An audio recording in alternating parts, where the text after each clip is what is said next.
Mon voisin arrogant a déplacé sa clôture de 2 mètres sur mon terrain. Qu'est-ce que tu vas faire? A-t-il ri. J'ai souri poliment et j'ai dit, je vais m'en occuper comme il se doit. Pendant qu'il se vantait auprès des autres voisins d'étendre son empire, j'ai passé un coup de fil. Sa maison à 7 millions d'euros est devenue poussière.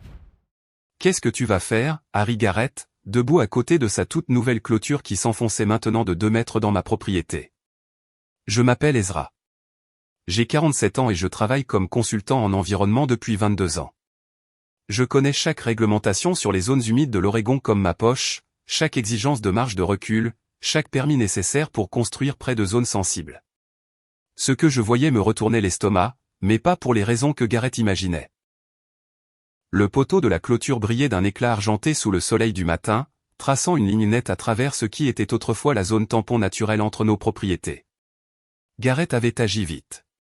Tout avait été monté pendant le week-end, alors que je rendais visite à ma fille à Seattle. Du travail propre, une installation professionnelle, coûteuse. Je vais m'en occuper comme il se doit, lui ai-je dit, en gardant une voix calme. Il a ajusté ses lunettes de soleil de marque et son sourire s'est élargi. M'en occuper comme il se doit. Qu'est-ce que ça veut dire? Sa voix avait ce ton que prennent les gens riches quand ils se croient intouchables. J'ai les meilleurs avocats de Portland. Cette clôture ne bougera pas. J'ai regardé par-dessus son épaule, vers son manoir. 7 millions d'euros de marbre, de verre et d'arrogance, assis sur ce qui était autrefois la ferme de la famille Hendricks. La vieille maison avait été démolie il y a 2 ans, lorsque Garrett avait racheté le terrain à Madame Hendricks après la mort de son mari. Elle avait besoin d'argent pour des factures médicales.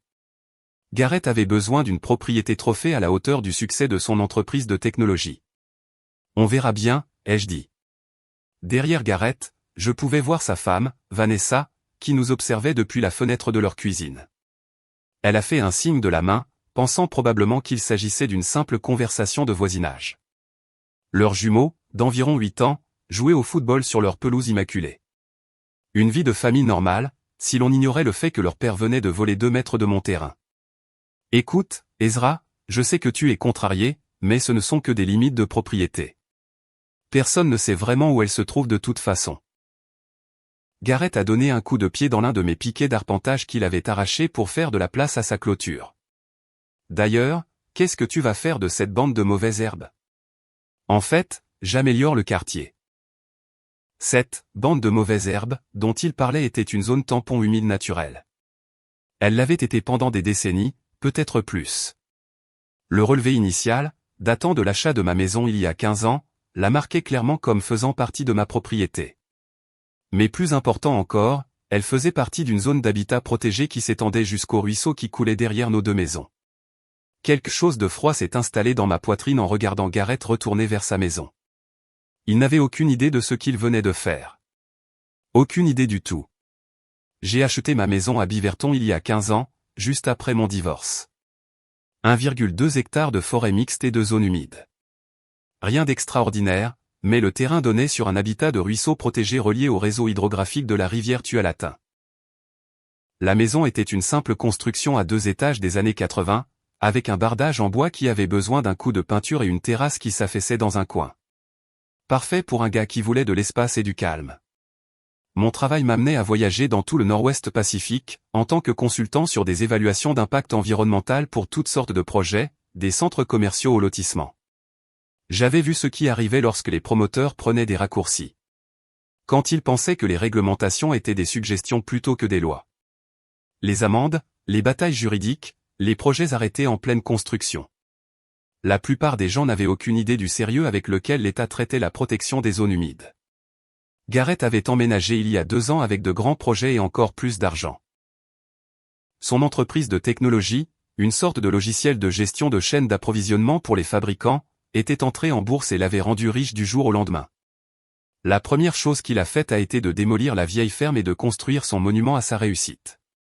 7 millions d'euros pour une maison avec 6 chambres, 8 salles de bain et un garage pour 3 voitures qui coûtaient plus cher que la plupart des maisons des gens. Il s'était présenté le lendemain de son emménagement, apportant une bouteille de vin cher et expliquant que nous allions être de formidables voisins. Il m'avait demandé ce que je faisais dans la vie, et avait semblé impressionné quand j'avais mentionné mon métier de consultant en environnement. Ça doit être intéressant, avait-il dit. Toutes ces choses techniques. Les signes avant-coureurs étaient là depuis des mois. Des petites choses au début. Son équipe de paysagistes avait commencé à déverser des déchets de jardin près de la limite de propriété au lieu de les évacuer. Leur système d'arrosage pulvérisait de mon côté de la frontière. J'en avais parlé à Gareth à plusieurs reprises, et il avait toujours dit qu'il s'en occuperait, mais rien n'avait changé. Puis sont venus les problèmes plus importants. Son entrepreneur avait garé du matériel sur mon terrain pendant la construction de sa cuisine extérieure.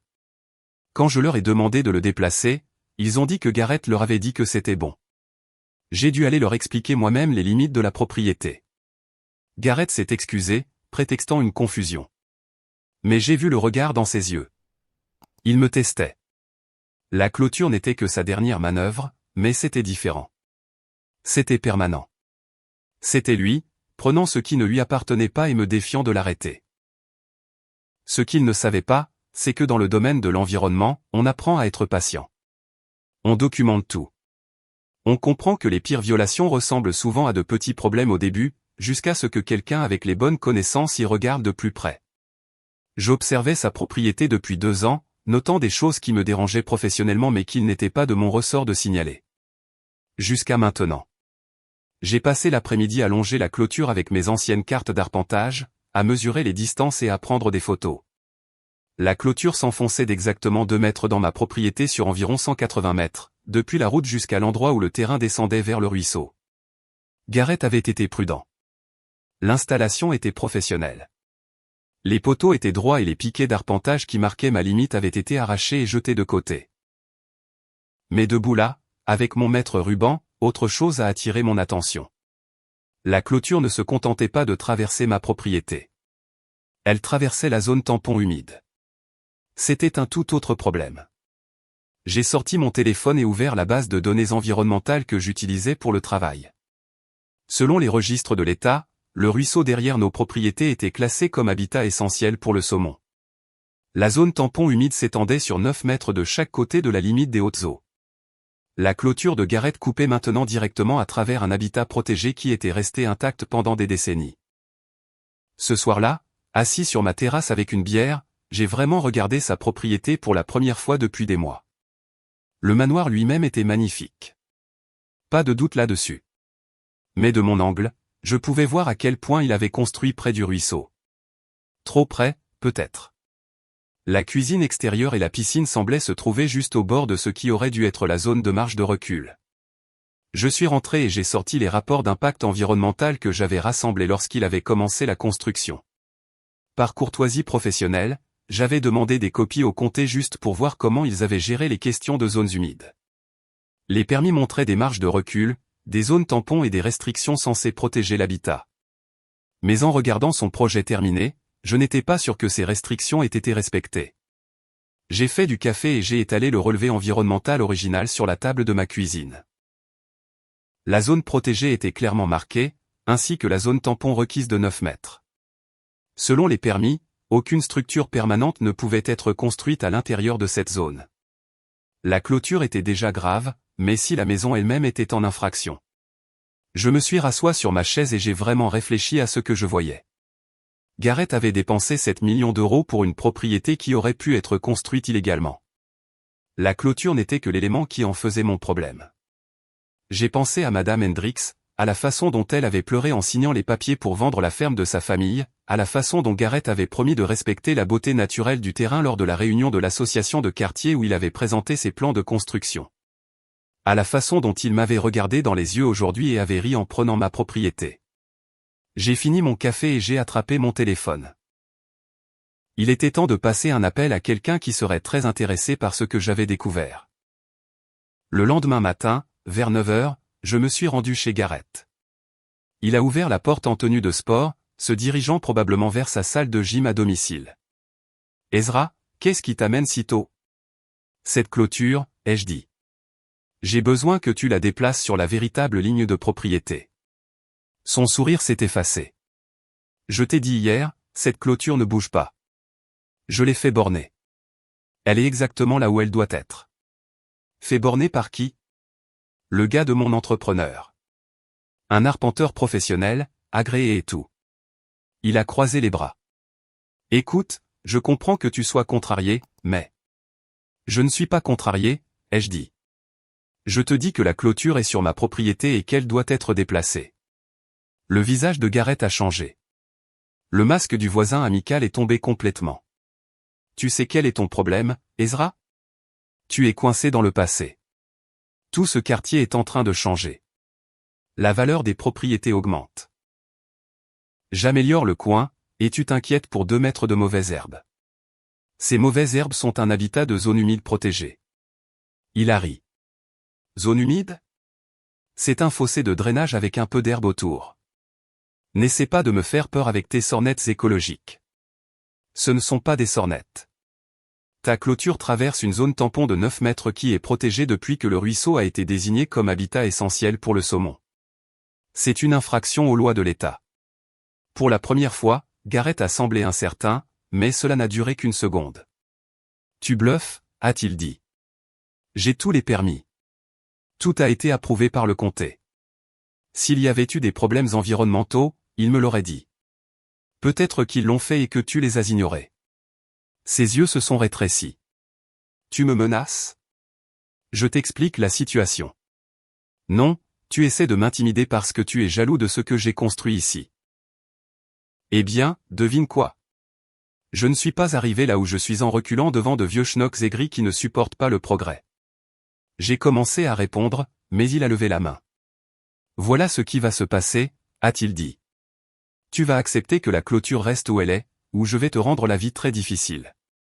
J'ai des avocats, j'ai de l'argent et j'ai des relations. Tu veux te battre avec moi pour 2 mètres de boue? Vas-y, j'attends. Cet après-midi-là, Garrett a mis sa menace à exécution. Une lettre recommandée de son avocat est arrivée, affirmant que je harcelais son client et menaçais de poursuites abusives. La lettre exigeait que je cesse tout contact concernant la clôture et me mettait en garde contre des poursuites judiciaires si je continuais à m'immiscer dans les améliorations légales de la propriété. Mais ce n'était pas le pire. Le soir, j'avais reçu des appels de 3 voisins me demandant ce qui se passait. Garrett avait appelé tout le voisinage pour raconter que j'essayais de créer des problèmes pour un litige foncier imaginaire. Il m'a fait passer pour le voisin difficile, le type qui ne pouvait pas accepter que le quartier s'améliore. Dorothy, qui habite 2 maisons plus loin, est passée vers l'heure du dîner. Ezra, chéri, j'ai entendu dire que vous aviez une sorte de désaccord, Garrett et toi. Il a déplacé sa clôture sur ma propriété. Oh, je suis sûr que c'est juste un malentendu. Il a l'air d'un homme si gentil. Sa femme m'a apporté des biscuits quand mon mari était à l'hôpital le mois dernier. Dorothy, il a pris 2 mètres de mon terrain sans demander. Mais c'est juste un petit bout, non? Peut-être que vous pourriez trouver un arrangement. Je détesterais voir des voisins se disputer. Après son départ, j'ai compris ce que Garrett faisait. Il m'isolait, faisant croire que j'étais le déraisonnable dans un quartier où la plupart des gens connaissaient à peine les limites de leur propriété et voulaient juste bien s'entendre. J'étais le type qui faisait des histoires pour quelque chose qu'il ne pouvait ni voir ni comprendre. Mon téléphone a sonné vers 20 heures. Numéro inconnu. C'est Ezra?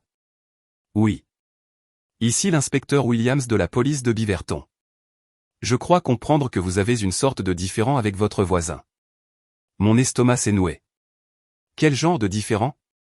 Monsieur Garrett a appelé cet après-midi. Il dit que vous l'avez menacé, lui et sa famille. Il voulait nous en informer au cas où les choses dégénéreraient. Après avoir raccroché avec la police, je me suis assis dans ma cuisine, avec l'impression d'avoir reçu un coup de poing dans l'estomac. Garrett avait joué son coup à la perfection.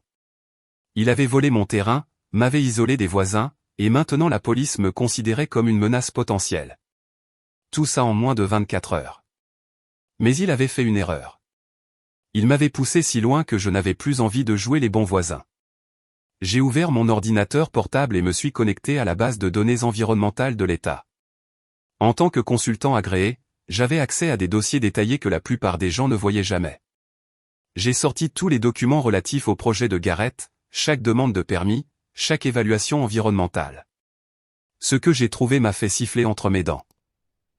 L'évaluation d'impact environnemental initiale avait soulevé de multiples préoccupations. Le site de construction proposé se trouvait à moins de 15 mètres du ruisseau, ce qui exigeait des mesures d'atténuation spéciales. Le rapport mentionnait spécifiquement que toute structure permanente devait maintenir la zone tampon de 9 mètres à partir de la limite des hautes eaux. Plus important encore, l'approbation finale était conditionnelle à un examen de conformité environnementale post-construction qui devait avoir lieu dans les 6 mois suivant l'achèvement. La maison était terminée depuis 14 mois. Aucun examen de conformité n'avait jamais été effectué. J'ai continué à creuser. Le plan de site original montrait la position de la maison de manière à respecter toutes les marges de recul requises, mais l'imagerie satellite de l'année dernière montrait quelque chose de différent. L'emprise réelle du bâtiment était au moins 6 mètres plus proche du ruisseau que ce que les plans approuvés indiquaient. J'ai sorti le rapport de délimitation des zones humides qui avait été exigé pour les permis. La zone protégée était clairement marquée avec des coordonnées GPS et des descriptions détaillées des limites. Selon le relevé, la zone tampon humide commençait exactement là où se trouvait maintenant la nouvelle clôture de Garrett. Sa clôture ne se contentait pas de traverser ma propriété. Elle marquait le début de l'habitat protégé que sa maison avait été construite en plein milieu. Mon téléphone a vibré. Un SMS de ma fille Jessica. « Papa, j'ai entendu dire que tu avais des problèmes de voisinage. Tout va bien ?» Je fixais le message, me demandant comment la nouvelle avait déjà pu atteindre Seattle. Puis j'ai réalisé que Garrett avait probablement des réseaux sociaux, qu'il avait probablement publié des messages sur son voisin difficile en ligne. L'histoire se propageait. J'ai passé l'heure suivante à documenter tout ce que j'avais trouvé, capture d'écran de l'imagerie satellite, copie des conditions du permis, photo de l'emplacement de la clôture avec coordonnées GPS. Si Garrett voulait jouer les durs, j'avais les munitions dont il ignorait l'existence. Mais avant de faire quoi que ce soit, je devais comprendre exactement à quoi j'avais affaire. J'ai appelé Tony Reeves, un vieil ami qui travaillait pour le département de la qualité environnementale de l'État, DQE. « Tony, c'est Ezra. J'ai besoin de te demander quelque chose, officieusement. Qu'est-ce qu'il y a ? Hypothétiquement, si quelqu'un construisait une maison en violation des exigences de marge de recul des zones humides et qu'il n'y avait jamais eu d'examen de conformité post-construction, que se passerait-il si le DQE le découvrait ? Hypothétiquement, il serait dans de beaux draps. Nous prenons les violations relatives aux zones humides très au sérieux, surtout dans les zones d'habitat essentielles. Il pourrait faire face à des ordres de restauration, de lourdes amendes, voire des poursuites pénales si c'était intentionnel. Quel genre d'ordre de restauration ? Ça dépend de la gravité. Dans le pire des cas, il devrait enlever toutes les structures construites dans la zone protégée et restaurer l'habitat dans son état d'origine. Même si c'était une maison. Même si c'était une maison. Nous avons déjà ordonné des démolitions. Pas souvent, mais quand quelqu'un ignore de manière flagrante la loi environnementale, on ne plaisante pas. Après avoir raccroché, je suis resté à fixer l'écran de mon ordinateur portable. La maison de rêve à 7 millions d'euros de Garrett se trouvait peut-être au milieu d'une zone humide protégée. La clôture n'était que la pointe de l'iceberg. J'ai pensé à son rire ce matin, à ses menaces, à ses appels aux voisins et à la police. Il avait déclaré la guerre pour 2 mètres de ma propriété, sans savoir qu'il risquait de tout perdre. Il était temps de passer ce coup de fil. J'ai appelé la ligne directe du service de contrôle du département de la qualité environnementale à 8 heures précises. De professionnel à professionnel. Service de contrôle du DQE, Janet à l'appareil. Ici Ezra Hammond, consultant en environnement agréé. Je dois signaler une violation potentielle d'une zone humide dans un habitat essentiel pour le saumon. Pouvez-vous patienter pour le superviseur de la conformité ? 1 minute plus tard. Ici le directeur Walsh. Qu'avez-vous pour moi ?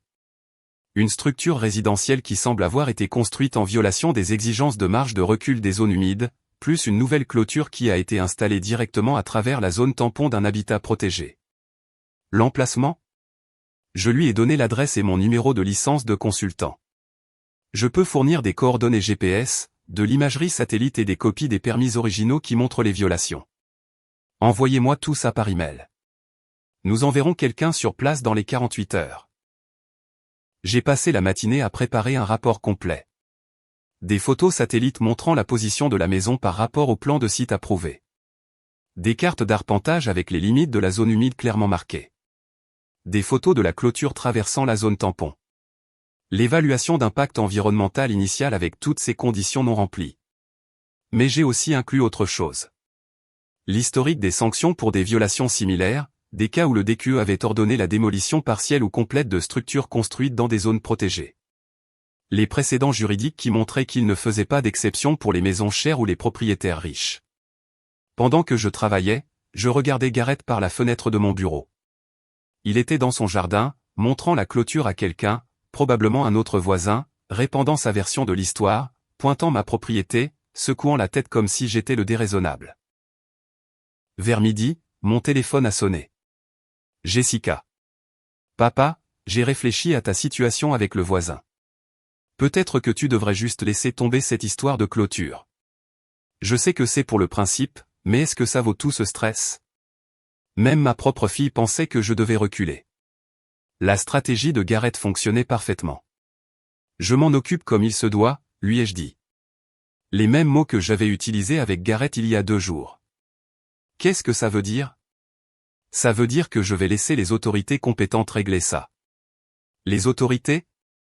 Papa, s'il te plaît, ne transforme pas ça en une grosse affaire juridique. Ce n'est qu'une clôture. Après avoir raccroché, j'ai terminé mon rapport et l'ai envoyé au directeur Walsh.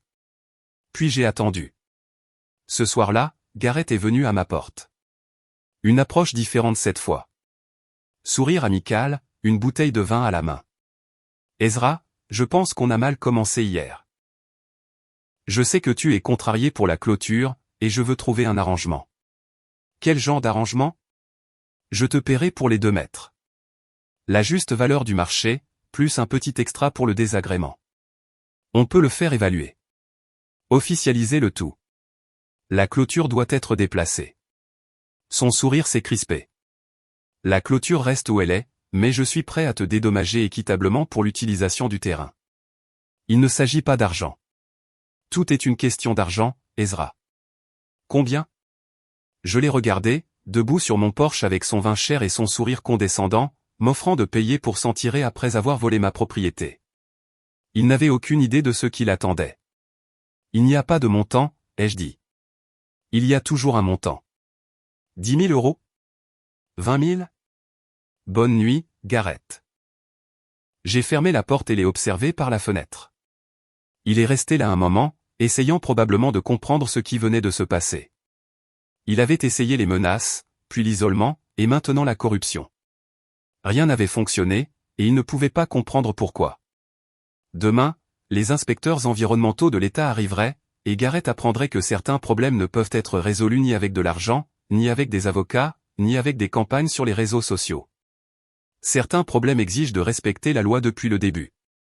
Les inspecteurs du DQE sont arrivés le jeudi à 9 h du matin dans un pick-up blanc avec des plaques d'immatriculation du gouvernement de l'État.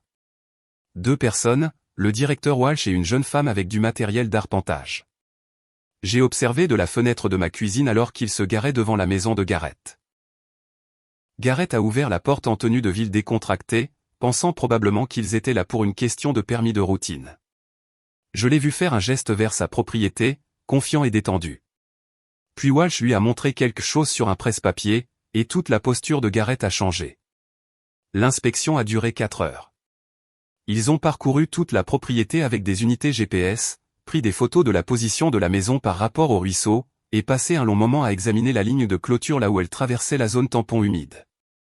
Je suis resté à l'intérieur, mais je pouvais les voir pointer des zones spécifiques et prendre des notes. Vers 13 h, ils sont venus à ma porte. Monsieur Hammond, directeur Walsh, DQE. Merci pour le rapport.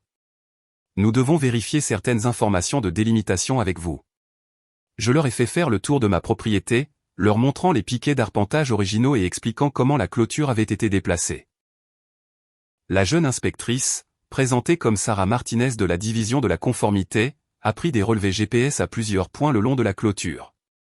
Cette clôture est définitivement dans la zone tampon protégée, a-t-elle dit à Walsh. Et d'après nos mesures, la maison elle-même est au moins 5 mètres plus proche du ruisseau que ce que le plan de site approuvé indique. Walsh a hoché la tête d'un air sombre. Nous aurons le rapport complet d'ici demain, mais cela ressemble à une violation claire de la loi environnementale de l'État.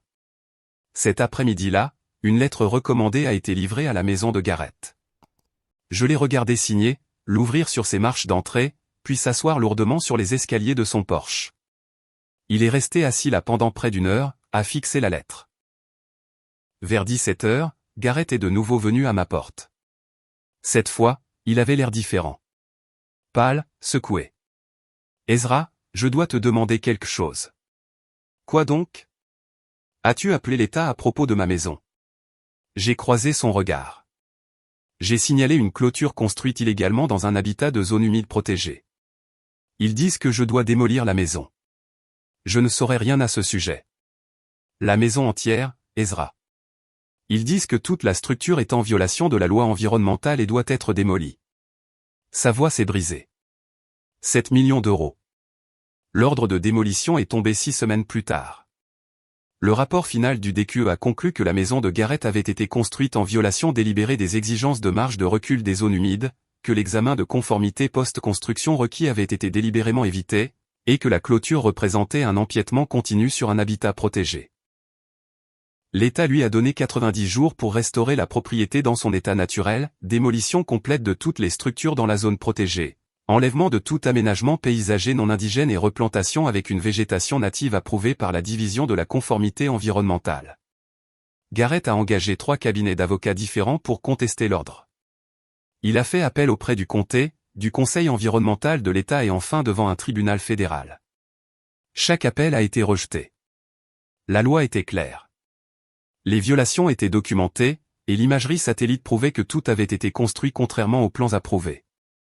La démolition a commencé un mardi matin de mars. J'ai regardé depuis ma terrasse les excavatrices remonter l'allée de Gareth. La clôture a été la première à tomber. 20 minutes de travail pour enlever ce qui avait déclenché toute cette affaire. Puis ils ont commencé à démanteler la maison à 7 millions d'euros, morceau par morceau. Gareth et sa famille avaient déménagé la semaine précédente. J'ai entendu dire qu'il louait une maison à Lake Oswego pendant qu'il essayait de vendre son entreprise de technologie pour couvrir les coûts de restauration et les amendes environnementales. La facture totale approchait les 8 millions d'euros, plus que ce que la maison avait coûté à construire. Les voisins ont cessé de me traiter de voisin difficile après que les reportages ont commencé à être diffusés. Un dirigeant de la tech locale risque une amende de plusieurs millions de dollars pour violations environnementales, titrait l'Oregon Tribune. Soudain, tout le monde voulait en savoir plus sur la protection des zones humides et les zones tampons. Madame Hendricks m'a appelé le lendemain de la fin de la démolition. J'ai entendu ce qui est arrivé à cet homme horrible, a-t-elle dit. Je me suis toujours inquiété qu'il ne respecte pas la terre comme mon mari le faisait. 6 mois plus tard, ma propriété était de nouveau calme. Le terrain où se trouvait la maison de Gareth était planté d'herbes indigènes et de jeunes chênes. Le ruisseau coulait clair, et j'avais recommencé à voir des saumons dans les zones peu profondes. Parfois, je descends jusqu'à l'endroit où se trouvait la clôture et je me souviens du rire de Gareth, de sa certitude que l'argent et les avocats pouvaient résoudre n'importe quel problème. Il avait appris à ses dépens que certaines lois existent pour des raisons plus grandes que la valeur des propriétés ou la convenance personnelle. Les amendes environnementales et les frais de justice l'avaient contraint à déclarer faillite. Son entreprise de technologie a été vendue pour couvrir ses dettes, et aux dernières nouvelles, il travaillait de nouveau pour quelqu'un d'autre, redevenu un employé au lieu d'un bâtisseur d'empire. Debout dans la zone tampon humide restaurée, regardant l'eau couler vers la rivière Tualatin, je réfléchissais à la façon dont un seul coup de téléphone avait tout changé. Non pas parce que j'étais en colère ou vengeur, mais parce que je savais que protéger l'environnement signifiait suivre la loi, même quand cela coûte 7 millions d'euros pour démolir la preuve de son infraction. Merci d'avoir regardé jusqu'au bout. Si cette histoire vous a touché, n'oubliez pas de liker, de vous abonner et de partager. Et surtout, dites-nous ce que vous en pensez en commentaire, on adore vous lire.